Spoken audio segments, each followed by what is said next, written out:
Good morning, everyone. Today is April 7th. It's Good Friday. Um, Update number 3 on a super duper roller coaster of a week. Update on my health. Nothing much has changed. The degradation in my deltoids continues, so still isolated to my delts, which is a good thing. Um, I'm going to add in a new thing of kind of haha funny stuff. This week's discoveries for me. Um, Oddly, nobody hands me the phone anymore and says, "Hey, you take this group selfie." Doesn't happen anymore. Not, you know. Check behind me. You see me trying to put my coat on, I'm not pretending I'm a superhero putting a cape on, and I have to look behind me now to make sure that there's no one standing there. That I swing my arms around to get them up over my head so that I can put my coat on. If you drive past the front of the shop and you see me out there looking like I'm reaching for the uh, roof, I'm not. I'm just at the corner of the building and I lean into it, put my arm way up in the air on the side of the building and stretch. So if you drive past and I look like I'm trying to do something stupid on the side of the building, that's just me stretching. So I just get up and do that every now and then. It helps to keep my arms limber. Um, as I said, it's been a very roller coaster of a week. Monday was awesome.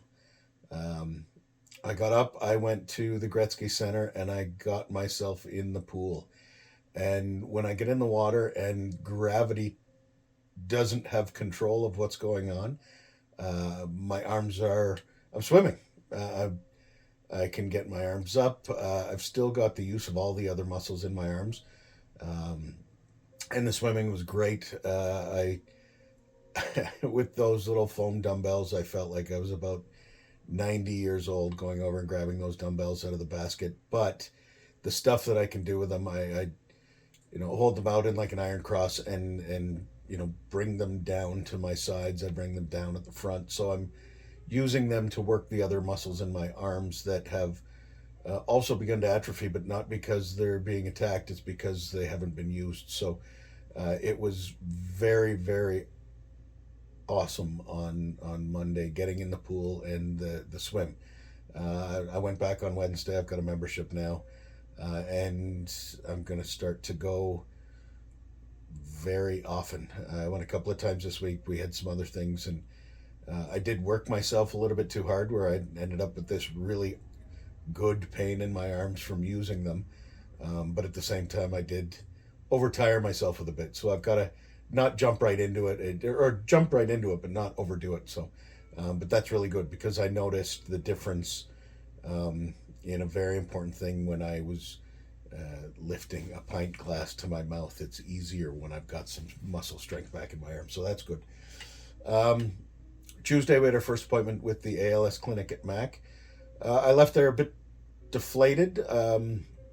Went in there with I'd built it up that we were going to get all sorts of answers and all sorts of knowledge and all sorts of data, and um, the people there were lovely. Barb was excellent. Suzanne. I'm sorry. Um, Jenica.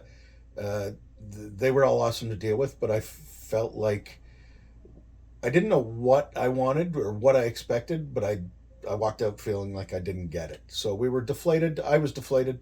Um, I think Tracy could have used a bit more information there as well. I think she was a little bit deflated, but we worked through it.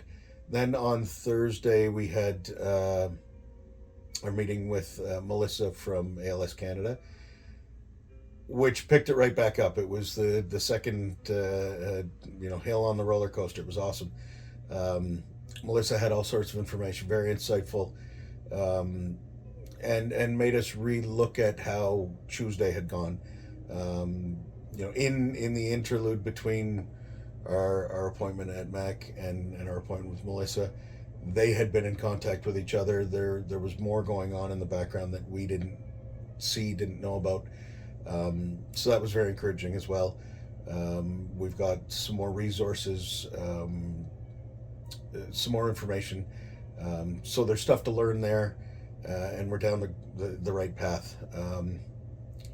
So that was really good. So the one of the things I did suggest to them is that we had a 2-week period between not seeing anybody from the time I had the diagnosis to the time at the first appointment at Mac. And I think that's where that disappointment came from, because in that 2 weeks you're building yourself up. You're trying not to go down the dark path of the internet, where there's all sorts of doom and gloom there if you let yourself at it. There's all sorts of false information. There's all sorts of garbage out there, and it's tough to navigate when you're trying to educate yourself, but trying to also stay cognizant that you don't want to pick up a bunch of garbage. And there's a lot of places you could go that could take your mind to bad, dark places. So I had suggested to them that as these diagnoses are made to people, that 2-week period could be really bad. Like, in that time from diagnosis to our first meeting with them, first appointment with them, we had half of the world reach out to tell us they're behind us. Everybody has been fantastic in that, and that was really what has stabilized us. We ourselves, but knowing that, excuse me, knowing that support is around us has been something that's kept us level through that couple of weeks. And I'd suggested to them that 2 weeks for individuals that get not just ALS, but other diagnoses that are terrible, that don't have that support system around them, that could end up in a really bad place in a hurry. So tightening up that timeline between diagnosis and starting to access the support system, the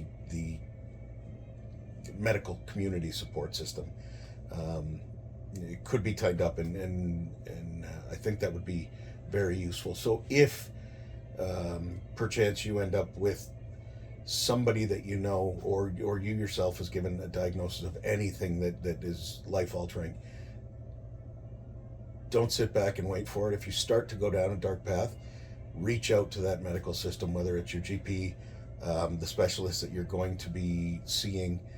Reach out to them and let them know that you need somebody to talk to, some resources, some access before you get down that path. Like I said, we're very lucky in the support system we've got through our community. Our friends have been kaboom awesome. So that not to get harpy on it, but if you know of somebody that's got that, reach out to them to make sure that they're okay, because it could go dark in a hurry. So that's out of the way. Resources, we've got access to a bunch now, a lot of information.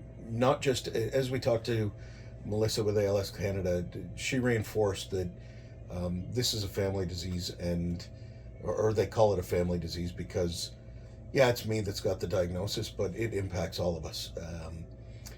The resources that are going to be forthcoming for Tracy and the kids, if they need them, if they want them, are really a large part of what's going to happen here. Easter, happy Easter. For those of you celebrating Easter, challenge you to go back and read the book, read the Bible, and see what it's telling you. I'll leave it there. So the weather today, sunny, gorgeous. Get out, have a beer, do something, enjoy the weekend, the long weekend with your families. Trace and I are going to be at Steel Wheel this afternoon if anybody wants to join us. That's where we'll be for a beer. Harold and Cindy and the rest of the staff at Steel Wheel have been awesome to us. It's really a good place to go and a great feeling when we're there. It's like a country pub and we feel like we're at home. So anyway, I look forward to next week's update. I don't know what I'm going to talk about, but I'm sure I'll come up with something. Have an awesome weekend, have an awesome week, and do good things. Cheers.